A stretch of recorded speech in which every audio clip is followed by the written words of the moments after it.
Hey, Chris Jenkins, credential member of the media, covering the Carolina Panthers for Charlotte Vibe, a.k.a. Man of the People. I'm happy to report I was back in the locker room this week. The baby threw me off, but I was able to get back in the locker room this week, so there's going to be a lot of good content information that's going to come out this week, including tonight about this Carolina Panthers team as they prepare to take on the Indianapolis Colts, Frank Reich's former team. And let me tell you this, big show coming up. I hope you all enjoyed the show last Sunday. A pregame show is something I always take a lot of pride in. The show last week, the sun moved on us, the seasons are changing, and the lighting on it wasn't the best and what you guys should expect.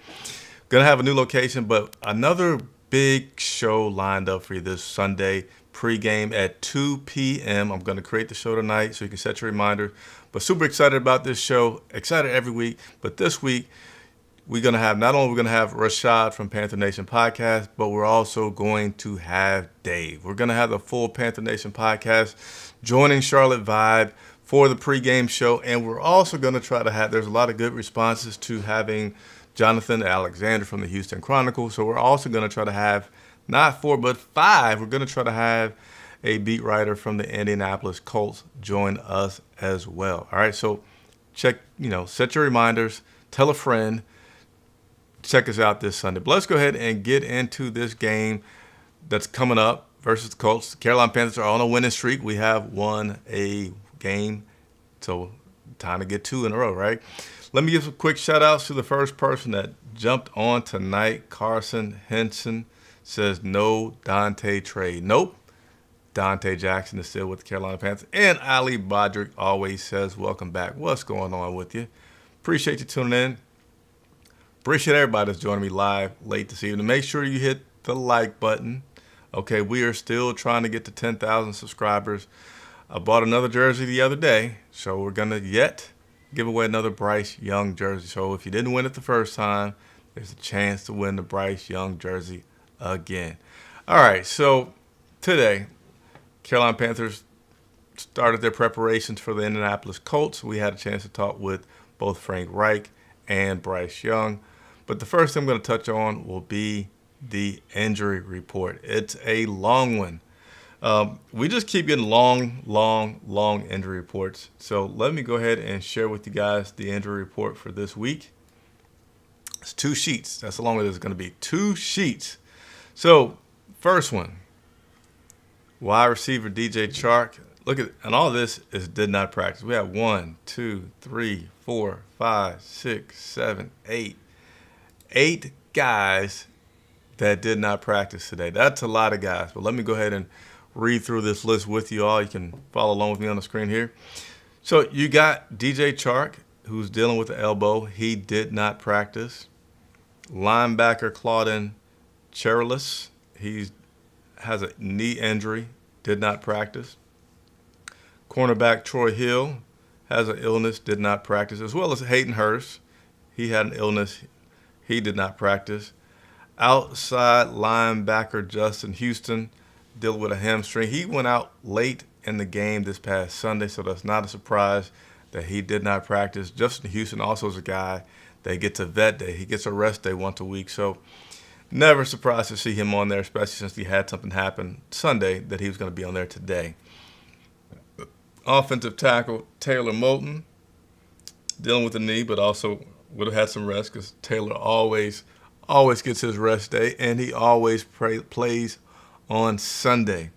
So I'm in the locker room today, had a chance to chat with him. Good to see Taylor as well as a lot of other guys been back in that locker room. We had wide receiver Laviska Shenault, who's dealing with the ankle. By the way, Shenault told me today that, Dion being there has it, has Colorado with a little extra juice. But he said they had a little juice when he was there, too. He said he wasn't shy to say, Colorado, he brought a little juice when Shenault was there, too. So I'm going to have to ask Dion about that, even though I guess technically he won't know because he wasn't there. But nevertheless, wide receiver Shenault did not practice today. Wide receiver Adam Thielen, he had a rest day, did not practice. So that's page 1 of the injury report, but we got, unfortunately, more.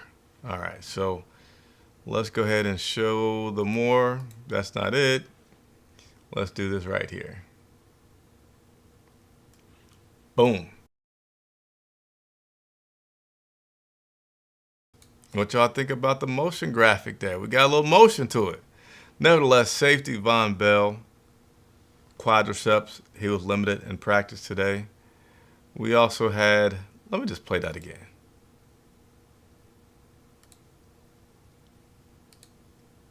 Is that not a cool graphic? Man, I've been in the production room. But anyway, safety Von Bell, quadricep, limited in practice. Linebacker Brian Burns, elbow, limited in practice. Guard Austin Corbett with the knee, limited in practice.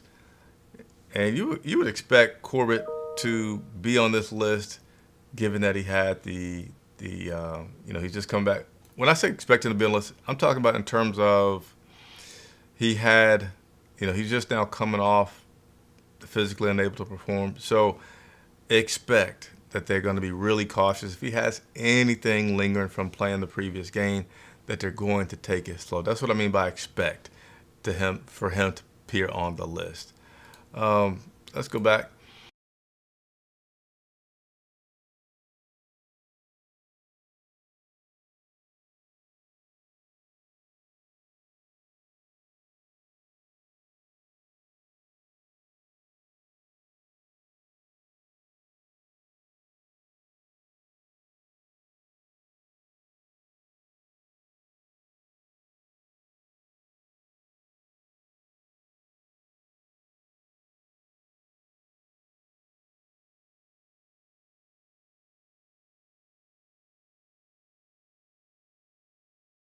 Of guys on the injury report. I don't know what the total number, but I'd say that's at least, and it definitely seems like a dozen players. So Frank Reich, he spoke with the media today, and he touched on all of those injuries that we have with the guys, giving his, current feedback as of today, what he thinks, how he thinks this injury list will play out before the game on Sunday. Now DJ's elbow, we'll just see. I'm optimistic, but we have to take that day by day. Chairless, same thing. Hopefully we'll take that day to day. We had a couple of illnesses, come up that, just kind of I'm probably expecting viral things that should be okay in a day. So, and then one or two guys resting. So there you have it, Frank giving his opinion on which guys on that list will come off, which guy looks day to day, and as I mentioned, a few guys dealing with some illnesses. So the trade deadline came and went. The Carolina Panthers did not make any moves. I see here again, Carson Henson said no Dante trade. And I think someone else said something about a trade. Let me see if I can get on here. Oh, nope. But, Dante Jackson was mentioned. Terrace Marshall Jr. wants to get out. Brian Burns obviously mentioned. Even your backup quarterback, Andy Dalton, with so many people needing quarterbacks after injuries this weekend being mentioned. Lots of guys being mentioned, but nothing happened today, so we did not get a chance to speak with Sky Fitterer, but we did have Frank give his comment on saying, there was just a little bit of chatter about getting the trade for the Carolina Panthers. I was in working and game planning, and Scott was, I know, busy. He came in once or twice, said he had some conversations. But they were brief. They were brief with me. I still haven't sat down. He came down at the end, and I know nothing materialized. As I've told you guys before, I often feel like going through this trade deadline thing, there's always a lot of chatter, but as a head coach and being a coach around this league, 90-some% of the time, nothing ever materializes, so I just stay focused on the next opponent. You're probably okay that Brian Burns is still here, though. Oh, yeah. I am really, really happy that Brian Burns is still here. That guy, again, I can't say enough about him. He's our leader. He's a great player. He's elite in every way. Super glad that, we always knew we wanted him here, so glad about that. So there's a little explanation. Yeah, there were some calls. Frank was called in to talk with Scott, but nothing came out of that. Happy that Brian Burns is here.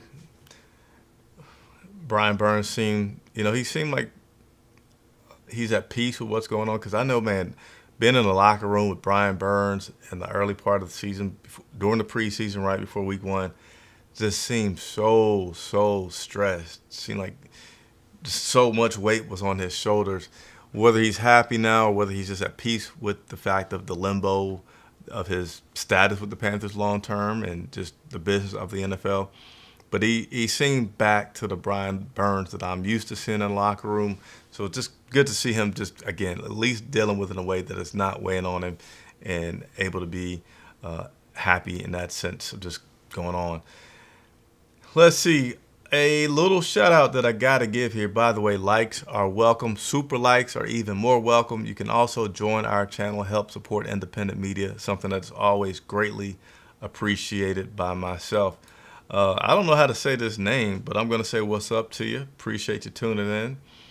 And then I have to talk to Goat Talk down in Atlanta, but he waits for this podcast to come on. So I appreciate you waiting a little later than usual. They've moved the schedule around. So, you know me, I always like to give behind the scenes information on being a journalist covering the Carolina Panthers. Normally, they talk before practice, the coach, players, and the open locker room. That's what had been happening this season. And then they suddenly, I think about a week ago, maybe 2 weeks at this point, probably about 2 weeks ago, they switched it into talking after practice.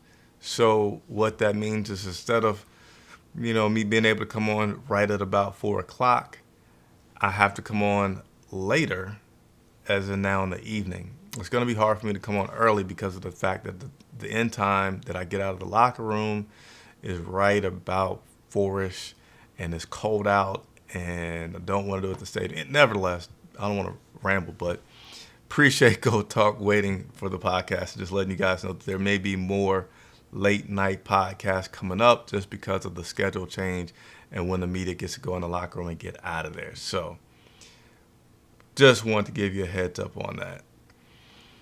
Got one more tidbit for you guys. We're playing the Colts. Frank Reich's former team, he says he has no grudges about it. Learned from that experience with the Colts. But here's what to look out for that he feels that you need to be aware of for the Colts matchup this Sunday. On offense, this team, they've been consistent. They've been consistent in scoring points, gaining yards. Good. They run a bunch of no huddle. They run more no huddle plays per game than anybody else. They run more RPOs than anybody else. They score points. They've been productive on offense. Shane Steichen's done a great job. They've, spread the ball around. On defense, Gus Bradley, know him well, and he's an excellent coach. They've had to, manage a lot of moving parts. Done a good job. Certainly, they run to the ball better than anybody. They mix up their coverages. He's pressuring more than he's pressured in the past. Very disruptive players. They take the ball away extremely well. When you look at their play, Kenny and Shaq and Zaire and the whole crew, a lot of strip sacks. So they take the ball away, do that very well. And then on special teams, they're fast on special teams. They really cover well. So good football team. Frank, I think.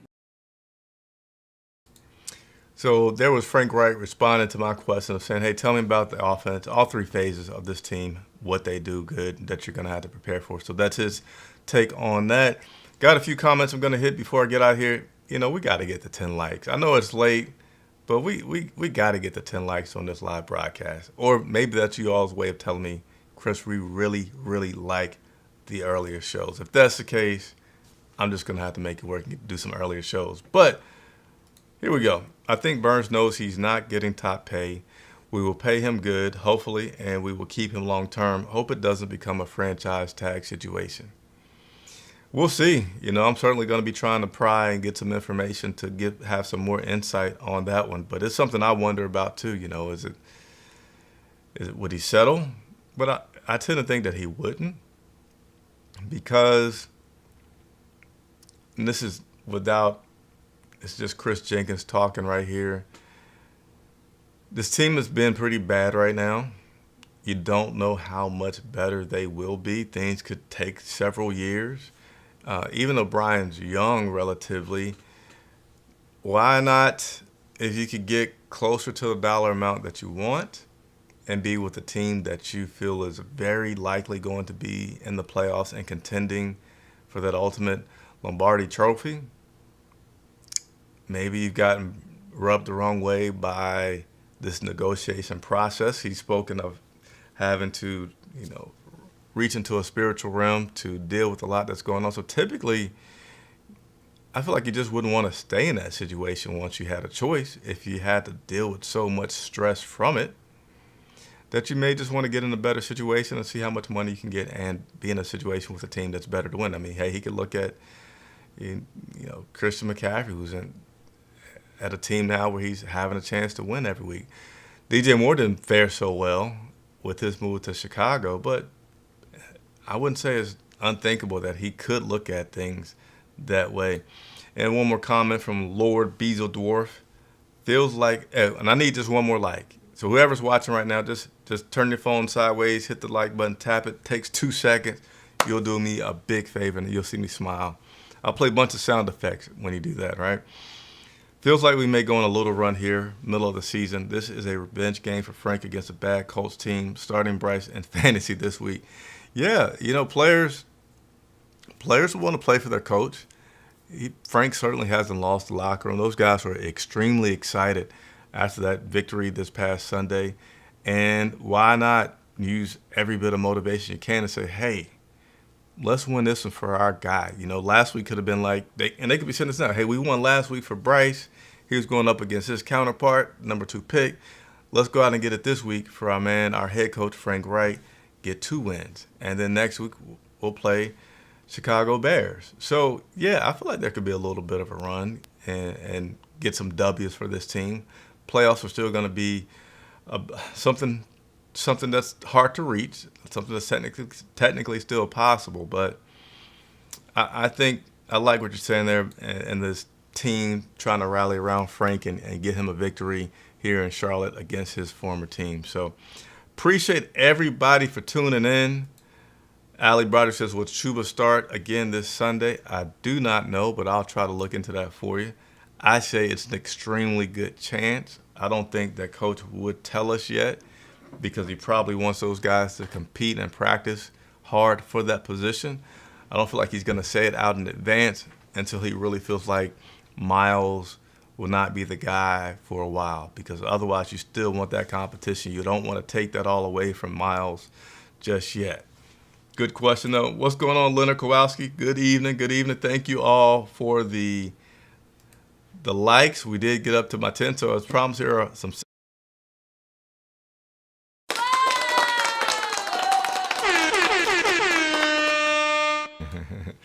Thank you all very, very much for tuning in. Thank you for the likes. Thank you for the support.